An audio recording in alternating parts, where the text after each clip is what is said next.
Psicomentes presenta Propiocepción parte 3, producido y dirigido por Isabela Nagles Bozón, Wendy Londoño Vergara, Madeline Herrera Gómez y Omaira Osorio Jaramillo.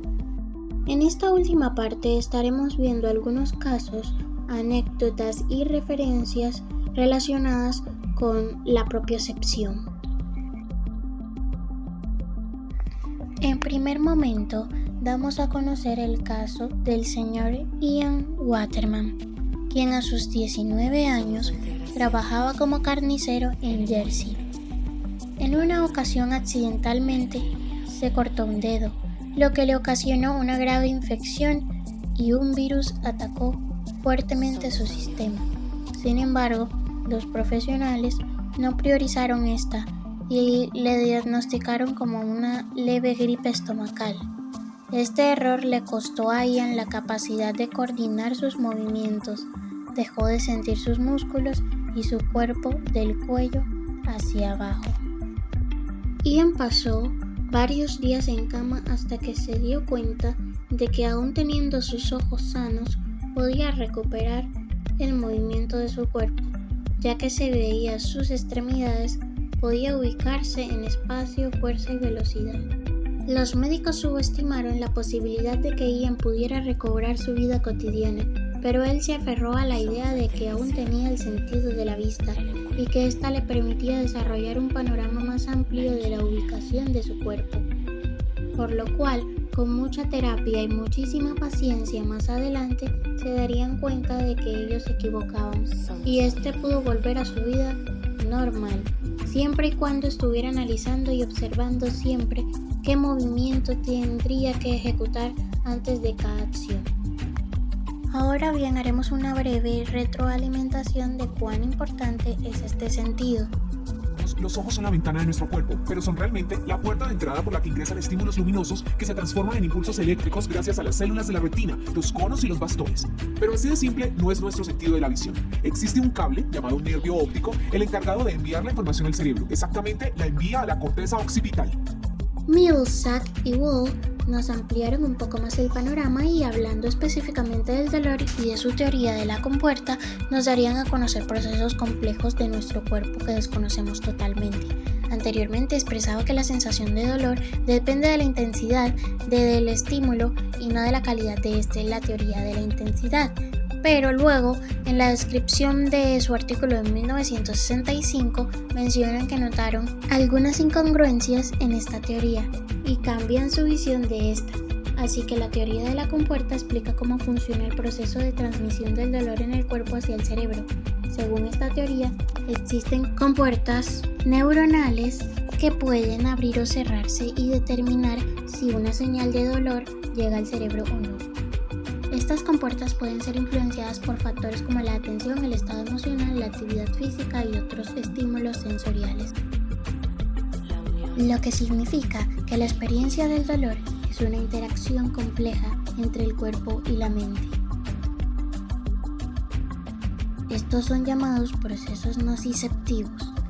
En esta teoría nos dice que el dolor puede ser una respuesta sensorial de un estímulo propiamente dicho o lo puede generar nuestro cerebro, y explica esto con el síndrome del miembro fantasma,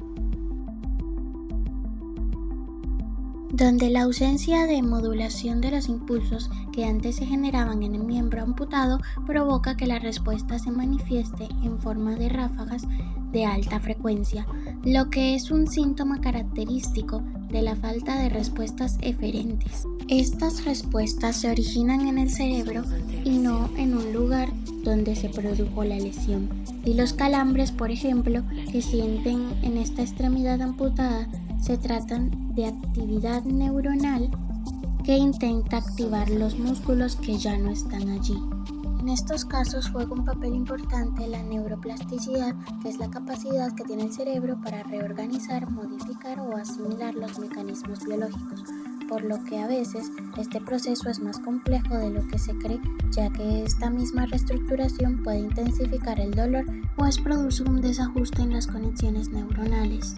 Así pues, no dudo que haya muchos más sentidos. También hay un sentido estupendo que no utilizamos muy a menudo, que se llama propiocepción. ¿Y eso qué es? La propiocepción está en cada músculo, cada tendón, que cuentan con un pequeño receptor. Me gustaría demostrártelo con una prueba. No te aprobaré ni suspenderé, pero te haré una pequeña prueba. Ya la he hecho cientos de veces, pero sigo teniendo dificultades. Es una prueba para comprobar tu propiocepción. Veamos, levanta una mano hacia arriba sobre tu cabeza de manera que no puedas verla. La mano apuntando hacia arriba con los dedos extendidos. Ahora ponte un dedo índice sobre la nariz y luego intenta tocarte el pulgar con el índice. Ah, has estado cerca. Muy cerca, más cerca. Más que cerca tú, que yo, sí. Y lo he hecho muchas veces. ¿Pero qué has sentido? ¿Qué sensación has sentido? Para mí la sensación es que he perdido el pulgar. ¿Has estado cerca? Pero es como si perdieras tu cuerpo en el espacio. Y para saber dónde está tu cuerpo en el espacio tenemos estos pequeños sensores llamados propioceptores. Están en cada músculo y en cada tendón y te permiten sentir que tu mano está aquí, comparada con la otra mano. Hubo un caso notorio, el de una mujer que nació sin esta sensación. Era como si no pudiera sentir su cuerpo en absoluto, como la sensación de ¿dónde está mi pulgar?, pero aplicada a todo el cuerpo. Una vez iba en un coche descapotable y llevaba una camiseta. El viento soplaba entre los pelos de su brazo. Esa fue la primera vez que sintió su cuerpo en el espacio. Lo conocemos como el caso de la dama desencarnada. Aprendió a sentir su cuerpo en el espacio a través del vello, a través de la sensación de la piel, en lugar de hacerlo como nosotros, con los propioceptores de la mano. Hay muchos sentidos que utilizamos y algunos están muy ocultos. Si alguien nos pregunta de qué manera percibimos el mundo que nos rodea, no nos costará enumerar los 5 sentidos: oído, olfato, vista, tacto y gusto. En realidad, las sensaciones que nos proporcionan estos sentidos son una creación de nuestro encéfalo. Todos los receptores, con independencia del tipo de estímulo que captan, transmiten la información de una misma manera mediante impulsos eléctricos. Y es el cerebro el que, dependiendo de la zona donde se reciba cada descarga, genera los sonidos, los colores, las texturas, los olores o los sabores. Pero, ¿son estas las únicas sensaciones que recibimos? En absoluto. Miles de receptores de nuestro cuerpo nos ayudan a percibir no solo lo que nos rodea, sino el estado interno de nuestro organismo. Existen, pues, multitud de sentidos que usamos y a los que no prestamos atención más que cuando la información que nos dan nos pone en situación de alerta. Los baroreceptores, por ejemplo, controlan la presión del torrente sanguíneo. Si esta es demasiado elevada, avisan al encéfalo y el corazón disminuirá el ritmo del bombeo para volverla a bajar. La acción de otros receptores internos, en cambio, nos resulta más familiar. Son los que se encuentran en las paredes del estómago y la vejiga, responsables de la sensación de plenitud que sentimos cuando hemos comido bien o cuando hemos orinado tras esperar mucho rato. Otros, a pesar de que pasan más desapercibidos, nos facilitan mucho nuestras actividades cotidianas. Así, los receptores de posición, situados en las terminaciones de las articulaciones y los músculos, nos ayudan a orientarnos y a coordinar los movimientos de las distintas partes del cuerpo. Sin ellos, no podríamos caminar sin mirar a los pies o comer sin controlar que el tenedor se dirija a la boca. Y sin las células pilosas, situadas en el interior de nuestro oído, no tendríamos sentido del equilibrio. Estas curiosas células poseen extensiones parecidas a pelos inmersos en un líquido que se mueven según lo haga la cabeza. Ellas son las responsables de la pérdida de equilibrio y la desorientación que nos produce movimientos muy bruscos, como cuando nos montamos en la montaña rusa. Pero el órgano donde más receptores hay es la piel. En ella conviven receptores para la temperatura con una gran variedad de receptores del tacto, especializados en movimientos rápidos, picones o texturas. Aunque sí hay un tipo de receptor del que solo nos acordamos cuando envía sus señales, ese es el del dolor. Los receptores del dolor dan una sensación poco específica, que es la misma aunque uno se corte, se queme o sufra un golpe. Se activan generalmente cuando las células se rompen y se abren, liberando sus componentes al exterior. Algunos de estos producen una sustancia química llamada bradicina, que es la que el receptor del dolor detecta. Gracias a la información que proporciona, el cerebro sabe que se ha producido una lesión, dato básico para la supervivencia de todos los animales. Muchas gracias por ver este video y hacer parte de Psicomentes. Y recuerda que si quieres saber más sobre estos temas, puedes encontrar todos los videos en nuestro canal.